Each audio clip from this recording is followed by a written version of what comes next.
Stunt के शहंशाह wins रैफिट का निधन। जेटपेंट के नाम से मशहूर थे विंस रैफिट। मंगलवार को दुबई में ट्रेनिंग के दौरान हादसे में हुई मौत। बुर्ज खलीफा से लेकर हजारों फुट ऊंची पहाड़ी से भर चुके थे उड़ान। विंस रैफिट के प्राण भी इसी जुनून को जीते हुए निकले। एडवेंचर के शहंशाह 36 साल के फ्रेंच स्टंटमैन विंस रैफिट की मंगलवार को दुबई में ट्रेनिंग के दौरान हादसे में मौत हो गई।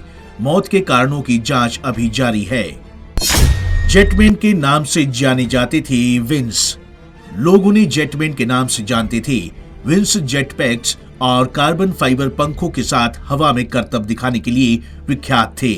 उन्होंने कई रिकॉर्ड अपने नाम किए थे।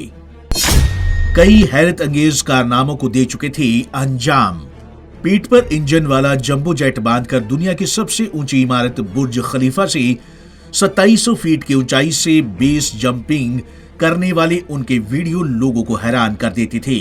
सिर्फ यही नहीं, स्विट्जरलैंड के 13,000 फुट के पहाड़ से पक्षियों की मानिंद उड़ान भरकर विंस ने लोगों को हैरत में डाल दिया था। विंस अपने जेट सूट से 400 किलोमीटर की रफ्तार से उड़ान भरते थे।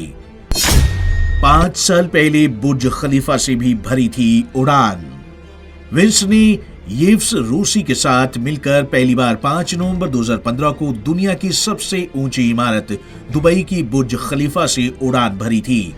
दोनों ने अमीरात एयरलाइंस की एयरबस A380 के साथ और ऊपर नीचे जेटपैक से उड़ान भरकर एक बहुत ही मुश्किल भरे स्टंट को अंजाम दिया था।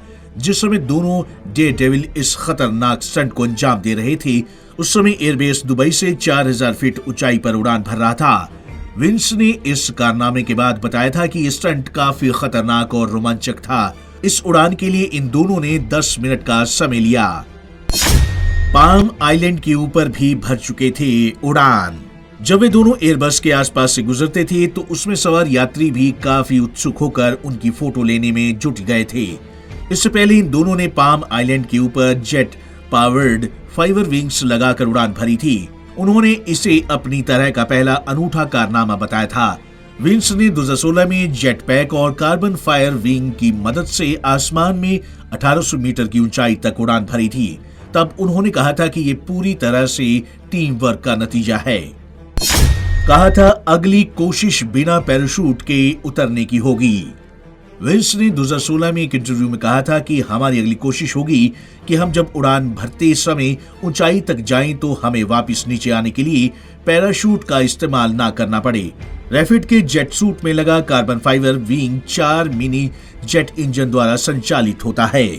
Bureau report, Punjab Kesari TV, Chandigarh.